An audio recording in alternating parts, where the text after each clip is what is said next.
पिछले 3-4 महीने में जो हम लोगों ने कामकाज किया, 3 साल में जो कामकाज किया, उसको अगले 3 महीने में 100 दिनों में कैसे पूरे जनता के बीच में लेकर के जाना है। तो हमारी पूरी तैयारी इस बात को लेकर के है कि झारखंड के 5 प्रमंडल, 24 जिले और 24 जिलों में 264 प्रखंड, 4345 पंचायत, 48 नगर निकाय और 29,581 बूथ और 81 विधानसभा क्षेत्र में हम लोग इस आवाज को लेकर के जाने वाले हैं। तो आज इस अभियान की शुरुआत भी होगी। तो हम चाहते हैं कि अध्यक्ष जी पहले जो हमारे बीच आए हैं, हमारे इंपीरियल कॉलेज ऑफ लंदन के साथी जो झारखंड के ही रहने वाले हैं और रामगढ़ के साथी संतोष महतो जी, उनको विधिवत तौर पर संगठन में शामिल कराएंगे।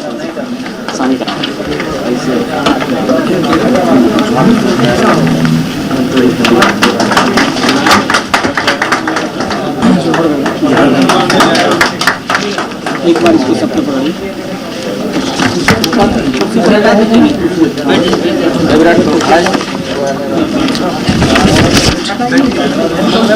हो गया, पकड़ना है, पकड़ना हाथों को।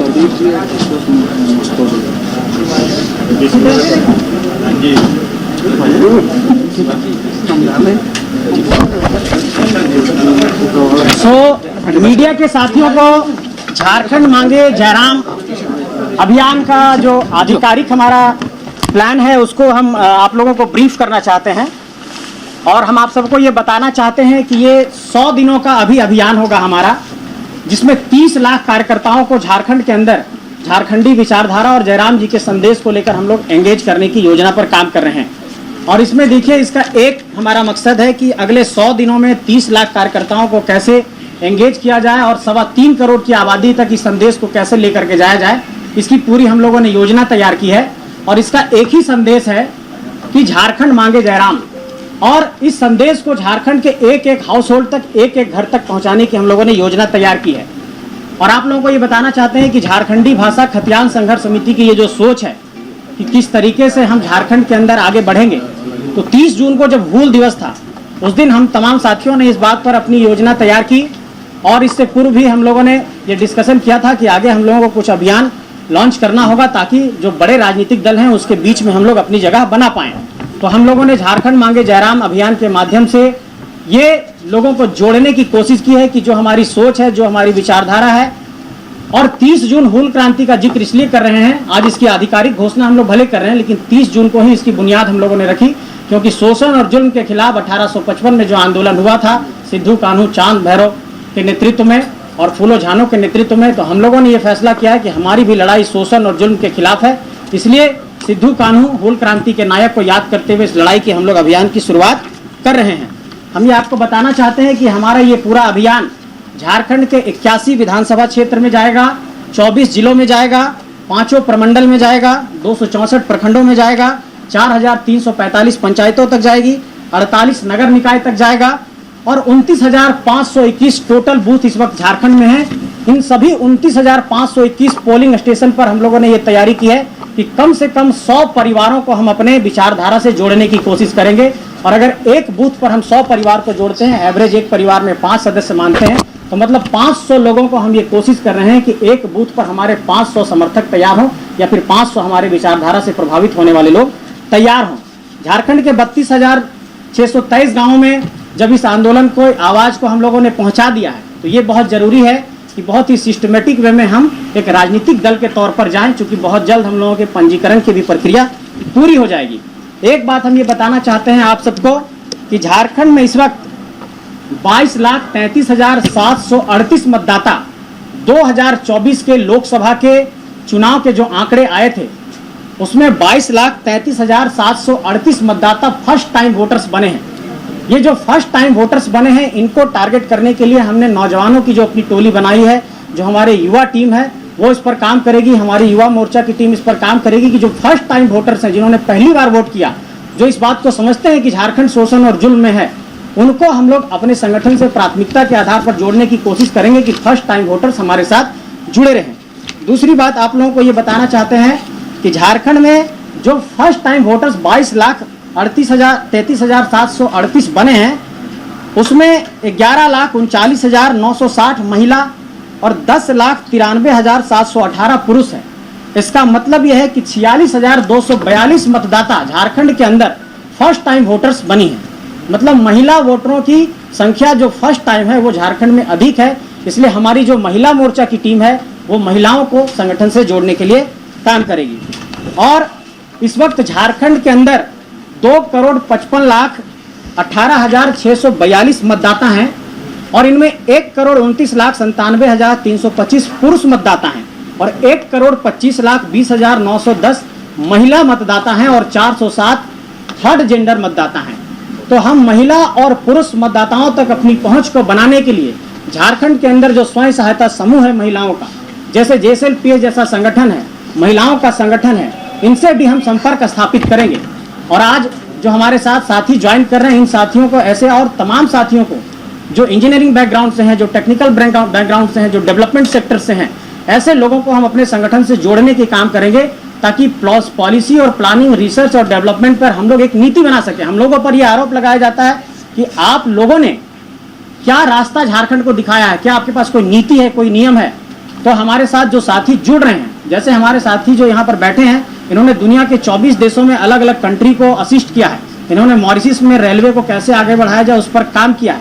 और ये झारखंड के धनबाद के ही रहने वाले हैं, पिंडरा जोरा के रहने वाले हैं। हमारे साथी यहाँ पर देखिए, ये भी काफ़ी क्वालिफाइड हैं, संतोष महतो जी। तो ऐसे तमाम साथी ज्वाइन कर रहे हैं और हम ये चाहते हैं कि झारखंड के यंग माइंड्स दुनिया के अलग अलग हिस्सों में अपना योगदान दे रहे हैं, वो लोग हमारे संगठन के साथ जुड़ें।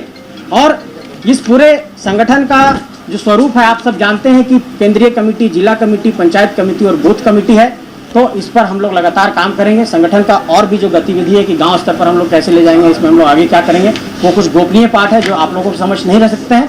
लेकिन मूल बात यही है कि झारखंड मांगे जयराम की अभियान आज से शुरू हो चुकी है और इसकी शुरुआत के बाद हम लोग गांव-गांव इस अभियान को लेकर के जाएंगे और झारखंड के अंदर एक संदेश लेकर के जाएंगे कि किस तरीके से आदरणीय जयराम महतो जी को झारखंड का मुख्यमंत्री बनाना है और उसके लिए क्या कुछ किया जाना है। इस पहलू पर विचार होगा और इस पहलू को आगे बढ़ाने के लिए तमाम नए साथियों को, शिक्षित साथियों को संगठन से जोड़ने का काम होगा। उसी की कड़ी में आज 2 साथी भी हमारे संगठन को ज्वाइन कर रहे हैं। मैं चाहूँगा कि हमारे केंद्रीय अध्यक्ष टाइगर जयराम महतो जी आप सबों को आप संबोधित करें। बैठे करिए, खड़ा है। हाँ, बैठ के करिए, बैठ के करिए सुविधा।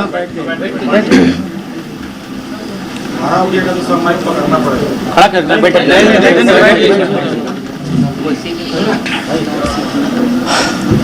तो सबसे पहले राष्ट्र के लोकतंत्र के चौथे स्तंभ तमाम मीडिया बंधुगण, मीडिया से जुड़े हुए बहनीगण, आप सभी का इस प्रेस कॉन्फ्रेंस हॉल में अभिनंदन है, आभार है। और आज के प्रेस कॉन्फ्रेंस के माध्यम से जैसा कि हमारे मित्र, हमारे साथी, हमारे पार्टी के पदाधिकारी संजय जी ने बताया कि आज से हम लोग एक मुहिम के साथ अब इस राज्य में लगेंगे कि हम लोग इस राज्य में जो 24 वर्षों का राज्य होने को जा रहा है, उसके उद्देश्य क्या थे, उस राज्य का गठन आखिर क्यों किया गया था, उस गठन करने के बाद उस उद्देश्य की पूर्ति हुई कि नहीं। तो मुझे लगता है उस उद्देश्य को लेकर हम लोग पुनः इस राज्य में जाने का कार्य करेंगे। तो सबसे पहले हम लोग आपके माध्यम से तमाम इस राज्य में जो भी ऐसे लोग हैं जो अन्य पार्टियों से जुड़े हैं, अन्य पार्टियों में उनकी आस्था बनी रही है, उन्हें हम चाहेंगे झारखंडी विचारधारा अगर उनके हृदय में आज भी समाहित है तो उनका सादर अभिनंदन है, स्वागत है। और उनका हमारे राजनीतिक दल में जो नए तौर पर, नए तरीके के साथ और नए मापदंडों के साथ झारखंड की राजनीति में क्रांतिकारी पहल के तहत कदम रखने जा रही है, उनका सभी का स्वागत है। और साथ ही साथ चूँकि झारखंड की राजनीति में काफ़ी उठापटक हो रही है, काफ़ी दांव पेच दिख रही है, इस बीच हम लोग राज्य की स्थिति को जो पा रहे हैं और सबसे पहले माननीय मुख्यमंत्री पुनः आए हैं तो उनको स्वागत करते हैं। हालांकि चंपई चाचा का इस हाल में नहीं छोड़ना चाहिए, फिर भी जो उनका हम स्वागत करते हैं और उन्हें आशा करते हैं कि आज विशेष सदन बुलाया गया था। हम उम्मीद करते हैं कि विशेष सदन झारखंड के युवाओं के लिए बुलाया जाए, झारखंड के छात्रों के लिए बुलाया जाए, झारखंड के किसानों के लिए बुलाया जाए और उनकी समस्याओं का भी निदान इसी प्रकार विशेष सदन के माध्यम से हो। और पुनः नहीं तो ये मुद्दों को इग्नोर कर देते थे, आप खुद उनसे सवाल पूछते थे वो सीधा स्किप कर जाते थे। यानी मुद्दों पर बात करना ये मुनासिब नहीं समझते थे। तो अगर ये मुद्दों पर बात कर रहे हैं, अब वो सांसद दिल्ली में जाके लघु उद्योग कुटीर उद्योग की बात कर रहे हैं पलायन को रोकने के लिए, तो ये बड़ी बात है, हमारी उपलब्धि है। तो अगर आपको अभी भी लगता है तो मैं आपको पुनः कहूंगा, अभी भी हमें दोनों राजनीतिक दलों से अभी तक का ऑफर है कि 7 सीटों का 9 सीटों का है।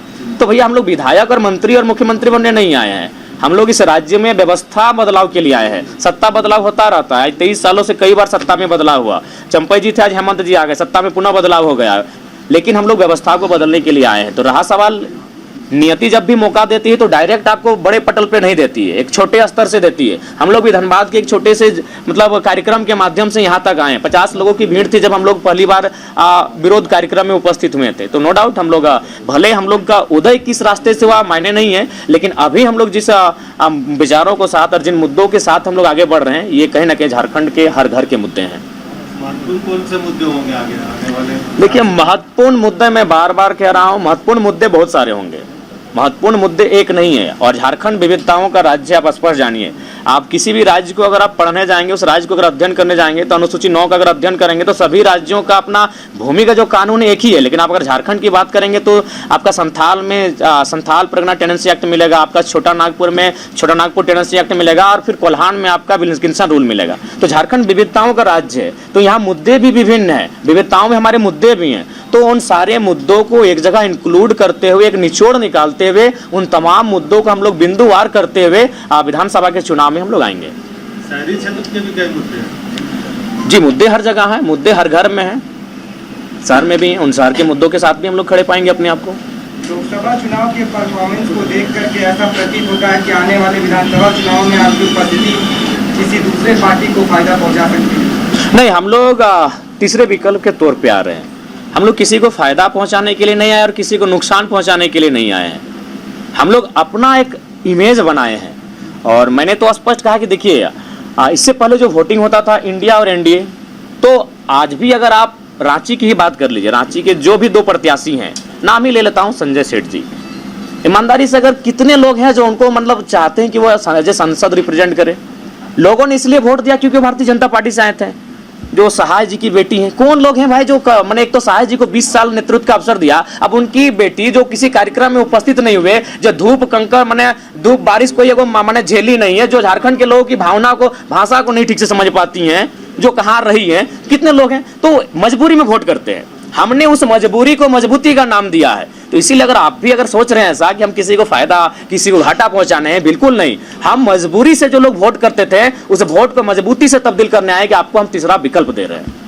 बीजेडी के छात्रों का कुछ मुद्दा है कि छात्र नेता और राजनेता बन गए हैं हमारे साथ। नहीं, हम लोग उनके साथ हैं, हम लोग हमेशा साथ हैं। हमने तो कल भी बयान दिया था, आज भी दे रहे हैं और कल भी देंगे कि अगर हमें अवसर मिलेगा तो मुद्दों को सदन में रखेंगे, और वहां अगर अवसर नहीं मिला तो सड़क में है आपके लिए, सड़क में बैठे हैं आपके लिए। एफआईआर में हमारी कोई कमी नहीं आई है। लोकसभा चुनाव लड़ते लड़ते 4 एफआईआर मैंने हमारे ऊपर हुआ है। तो हम लोग कब मुद्दों से भागे हैं और कब उनके मुद्दों से हम लोग अपने आप को दूर किए हैं? नहीं जी, इसके बाद हम तो सुबह ही जाने वाले थे, वो स्वयं नहीं थे अपने धरना स्थल पर। आंदोलन की शुरुआत में कई आपके ऐसे साथी थे जो साथ में थे, जिन्होंने शुरुआत से आपका साथ दिया, लेकिन बहुत से ऐसे लोग हैं जो आपके साथ नहीं हैं। देखिए, ऐसा आंदोलन के शुरुआत से, देखिए पहला बात, कोई साथ देने के लिए नहीं आए थे। सबको आए थे कि जब हम आंदोलन में आएंगे, लोगों के बीच आएंगे, लोगों के बीच हमारी पहचान बनेगी, हम लोग चुनाव लड़ेंगे। तो सब अपनी अपनी मोनोपोली लेकर आए थे। लेकिन हम तो एक छात्र थे, हम तो उस दिन जाना भी नहीं चाहते थे आंदोलन में, चले गए। नियति हमें लेकर जा रही थी। अब लोगों ने हमें पसंद किया, लोगों ने हमारे नेतृत्व को स्वीकार किया, तो उसमें हम क्या कर सकते हैं? हमने तो कभी नहीं कहा कि हमारे हाथों में नेतृत्व दीजिए। लोगों ने स्वीकार किया, लोगों ने विश्वास किया। और ये साथी पुराने नए क्या, अभी हो सके इसी सभागार में हमारे बहुत सारे साथी हैं जो 3 महीना बाद हमारे साथ नहीं दिखेंगे। जो साफ जो कहना है वो साफ कहेंगे। शुरू से ही आंदोलनों के पीछे आपकी राजनीतिक महत्वाकांक्षा? नहीं, बिल्कुल नहीं। अगर आप हैं तो प्रमाणित कीजिए। हमने तो कभी राजनीतिक महत्वाकांक्षा नहीं। अच्छा, अगर है तो हम आपको, चलिए हम आपको 10 लाख रुपया देते हैं, आप एक नेता बना दीजिए। तो 10 लाख रुपया दे रहे, 1 करोड़ रुपया दे रहे हैं, किसी भीड़ से जाइए और किसी कॉलेज के पढ़ने वाले नेता को सीएम के रूप में फेस करवा दीजिए। सर, बोलना आसान है, नेता बन जाएगा रातों रात, इतना आसान चीज है? उसके लिए लड़ना पड़ता है, उसके लिए कलेजा चाहिए, जिगर चाहिए, बात करना होता है बीसीसीएल के खिलाफ, धरना देना पड़ता है, केस खाना पड़ता है। नेता ऐसे बनता है? 10 लाख दें आपको, नेता बना दीजिए। जयराम जी, आप 50-55 सीट पर आगामी विधानसभा चुनाव में लड़ने वाले हैं। ऐसे में अगर चुनाव में अगर किसी भी पार्टी को बहुमत नहीं आती है तब जेबी केसेस और मुड़ सकता है। देखिए, ये रायशुमारी ली जाएगी, क्योंकि आप पूरे 81 सीट पे तो लड़ नहीं रहे हैं। नहीं, किसने कहा 81 सीट पे हम नहीं लड़ रहे हैं? पिछले प्रेस कॉन्फ्रेंस हमने क्या कहा था? पहला बात, आप लोग हर चीज को आप ले लेते हैं एकदम। हमने क्या था अनुमान? हमने क्या कहा था? हम लोग 8 लोकसभा लड़े हैं, 8 6 48 होता है, चतरा और झाझा में 5-5 सीट यानी 46 तो लड़ेंगे ही लड़ेंगे। जहां लोकसभा लड़े हैं वहां विधानसभा लड़ेंगे ही लड़ेंगे। हम लोग जमशेदपुर नहीं लड़े थे, गोड्डा नहीं लड़े थे, पलामू में नहीं लड़े थे। हम ये आपको बता रहे थे कि अनुमान हम लोग 55 तक जा रहे हैं। अब हमने ये कहा था कि अनुमान, तो अगर समय बीतता जाएगा, हम लोग आगे बढ़ते जाएंगे, 81 को टच करेंगे, उसमें क्या हर्ज है? और कोई सवाल? जयराम जी, अगर आपको किंग मेकर बनने की का मौका मिलता है तो वैचारिक तौर पर आप किसके नजदीक होंगे, एनडीए या इंडिया? देखिए, हमें लगता है उस समय रायशुमारी ही होगी, वैचारिक रूप किसी का नहीं होता है। पहला बात है कि जो पार्टी होती है ना, पार्टी निर्जीव होती है। वर्तमान उस समय पार्टी को चलाने वाले नेता उसको जीवित रखते हैं। तो आज अगर मान के चलिए हेमंत के हाथों में जेएमएम की बागडोर है, कल किसी और के हाथों में, बीजेपी की जो बागडोर जिनके हाथों में, अभी भी मान के चलिए, देखिए जब बीजेपी को लोग याद करते अटल जी को और मोदी से तुलना करते तो अटल जी को कहते कि नहीं वो सबको लेकर चलने वाले लोग थे, इस तरह का उनके साथ माहौल नहीं था। यही पार्टी थी, इसी पार्टी के नेता थे। तो पार्टी निर्जीव है, उस पार्टी के नेता उस पार्टी को जीवंत करते हैं। तो उस समय अगर किसी भी पार्टी में अगर विचारधारा मिलने वाले लोग आएंगे, अगर वे आगे आकर अगुवाई करेंगे तो हम लोग बैठेंगे, बैठने में कोई आपत्ति नहीं है। व्यक्तिगत विचारधारा मैटर करेगा नेताओं का? जी बिल्कुल। पार्टी की कोई विचारधारा नहीं होती है, पार्टी की विचारधारा को नेता ही जीवित करते हैं। पार्टी की विचारधारा किताबों में रह जाती है।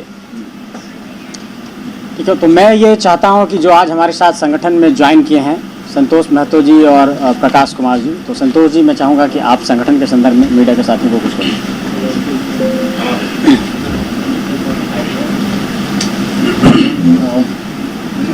सबसे पहले तो लोकतंत्र के चौथे स्तंभ के रूप में स्थापित मीडिया के तमाम जुड़े हुए डायरेक्ट इंडायरेक्ट प्रत्यक्ष अप्रत्यक्ष रूप से जितने भी भाई बंधु जुड़े हुए हैं और लोकतंत्र को मजबूत करने में अपनी सहभागिता निभा रहे हैं, उन सभी को हमारा हूल क्रांतिकारी जोहार है।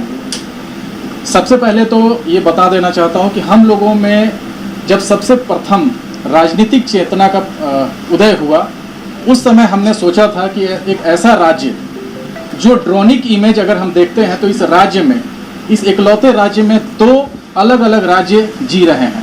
पहला एक ऐसा राज्य है जिसमें वैसे लोग रह रहे हैं जिनको आज भी खाने की लाले हैं, उनको पक्के सड़क का अभाव है, छप्पर और बांस के घरों में रह रहे हैं, वो प्लास्टिक छान के घरों में रह रहे हैं, उनको साफ पानी पीने का अभाव है, रोजगार, शिक्षा, चिकित्सा सुविधाएं आज भी उनके लिए दीवा स्वप्न है। दिन में भी रात में भी वो स्वप्न में देखते हैं कि शायद उनके बच्चों को, उनके भावी पीढ़ियों को अच्छा एजुकेशन, अच्छा एम्प्लॉयमेंट और अच्छा हेल्थ फैसिलिटी मिले।